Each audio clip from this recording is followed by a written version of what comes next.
So you want to buy a home, but the problem is the market has been so incredibly busy.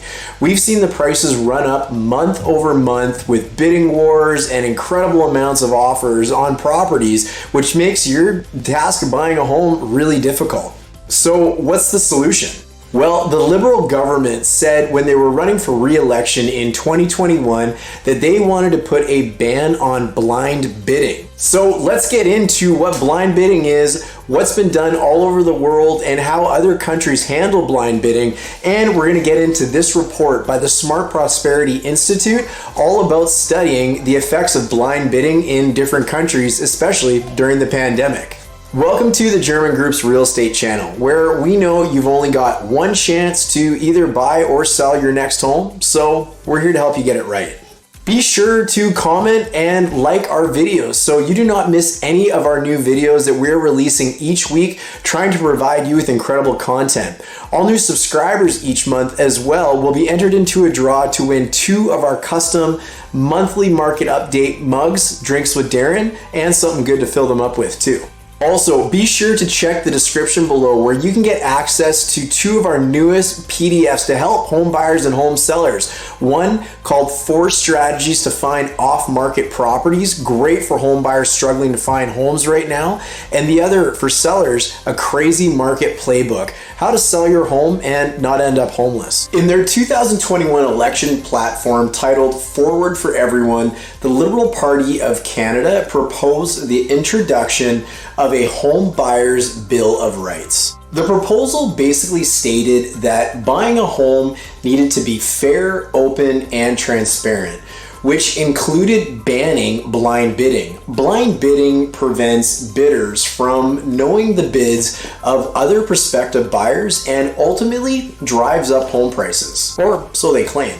In a hot real estate market such as the one experienced in many parts of Canada during the pandemic, where most properties have many interested buyers, a negotiated sale becomes a form of a closed bid auction, where the house goes to the buyer who places the most attractive bid. Auctions can take on many forms and have many characteristics, and there are really 2 characteristics in the report in particular that are relevant to the Canadian real estate market. The first is endpoint flexibility and the other transparency, with the Liberal government proposal focusing on transparency but not the endpoint flexibility. Endpoint flexibility refers to the ability of the seller to wait for additional bidders to arrive or negotiate with existing bidders to achieve better terms. Transparency refers to the amount of information bidders receive about other bidders that are participating in the auction. For the open bidding argument, the most common form of an open bidding auction is typically referred to as an English auction. And an English auction, bidders are made aware of the relevant details of the bids made by the other potential buyers. They're also allowed to alter or increase their bids in response to the bids placed by other participants in the auction. There are very few markets in the world that have outlawed blind bid negotiations in the real estate market, with Sweden being a notable exception, where the bids are required to be open. Outside of Sweden though, most other countries use a combination of blind bid negotiation, open bid negotiation, and open English auctions to sell their homes. Although open English auctions are somewhat rare in Canada for real estate, other Commonwealth countries like Australia and New Zealand use them quite frequently, although the majority of homes in Australia are still sold also by the blind bid negotiation process. The argument that blind bidding leads home buyers to overpay for houses, driving up market prices, is relatively straightforward to understand. The short version of that is that if bidders do not know what the other potential buyers are bidding, then the gap between the highest and the second highest bid may be quite large. And had the winning bidder known what the competition was bidding, they could have ended up winning the house for, well, a much lower offer price. As an example, because of the lack of transparency, the winning offer may be thousands of dollars more than it needs to be because there's no disclosure of what the others may be offering. Since buyers are unable to see the offers being made by other bidders, they may place needlessly high bids just to be safe. The lack of transparency creates market psychology that causes some potential buyers to panic and overbid. This is called the bid gap argument, and that is how the argument goes. A counter argument is that open bidding can also create frenzy market psychology, and that can cause final bids and open auctions to be even higher than the enclosed bidding. That is, instead of taming out of control market psychology, transparency actually adds fuel to it. While a large gap between the highest and second highest offer in a blind bid auction may suggest that the winning bidder is overpaying, the truth is a little more complicated than that. One obvious source of complication is we do not know how much the non-winning bidder would have increased their offer had they been able to see those bids made by the winning bidder. So often do I see a buyer lose in a multiple offer situation only to learn about how much the winning bid price was. In this example, almost every time the buyer will say to me, well, I would have paid that amount for that home. However, they didn't get it because they didn't choose to bid a price that high, they bid lower. But in an open bid auction like this, it's very easy for the buyer to see the finish line and thus increase their bid to try and get the home. The problem with this, however, is now the other party also will have an opportunity to increase their bid.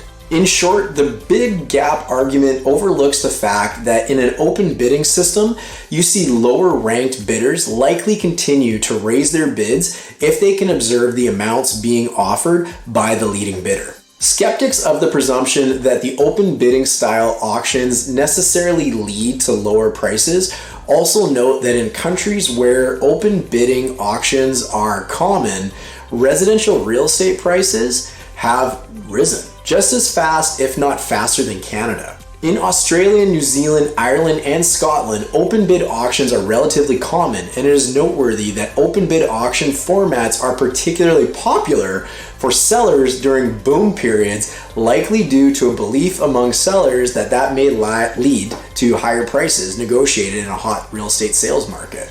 In comparing the countries showing the markets with open bid negotiation and open bid English auctions, they are also experiencing substantial price increases. In the second half of 2020 and the first half of 2021, Canadian real estate prices have risen by an astronomical 16%, according to data from the Knight Frank Global Price Index. However, their data shows that Canada's price appreciation is the only 8th highest in the world over the last 12 months and is behind both Australia and New Zealand, where open English auctions are the norm, and Sweden, where blind bidding is not permitted and a system of open bid negotiation is used. Furthermore, we can take a longer-term view and examine price increases over the last 20 years. The Global House Price Dashboard from the magazine The Economist finds that in the 20 years between quarter two of the year 2000 and quarter two of 2020,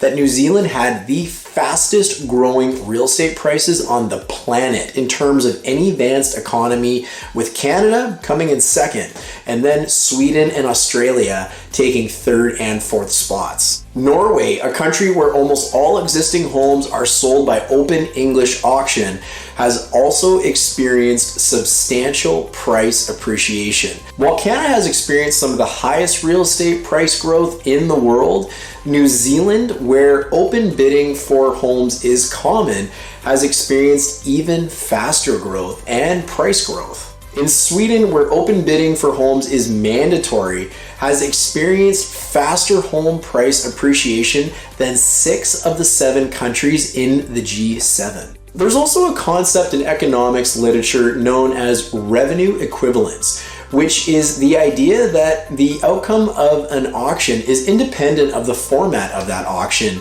and how it takes, and some analysis have picked up on this argument. An example would be a CBC piece examining the liberal commitment to end blind bidding titled "Fact Checked: Would a blind bidding ban lower house prices?" which came to the conclusion that blind bidding is unlikely to drop housing prices significantly, citing revenue equivalence. Revenue equivalence holds in the real world that any bidding reform designed to lead to change average prices is doomed to failure. The goal of this paper was to answer a straightforward question. Does blind bidding ultimately drive up home prices as claimed, and would a ban on blind bidding lower or at least slow the growth of home prices? Based on the evidence, blind bidding does not ultimately drive up home prices, and requiring open bidding in a hot real estate market may lead to higher rather than lower home prices. This is supported both by empirical evidence and economic theory. Ultimately, while the form of the auction likely plays a small role in determining the final price of the property, in the dominant factors driving price changes are supply and demand. If the federal government wishes to ensure housing is available and attainable for all Canadians, it must focus on Canada's lack of supply.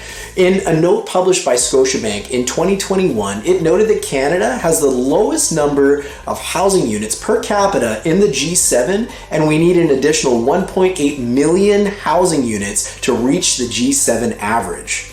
This also doesn't take into account what is happening with our ultra low interest rates, all while inflation is absolutely running out of control, all the investors putting money into the market, and how we tax the purchase and resale of residential properties in Canada. Ultimately, Canada is an incredible place to live, and perhaps we just need to get used to the fact that lots of people want to live here.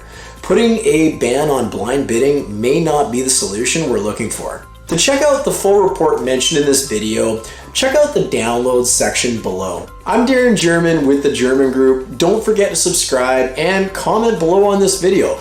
Let us know what you think might help tame the incredible real estate market that we have been experiencing. I appreciate you watching, and we'll see you next time.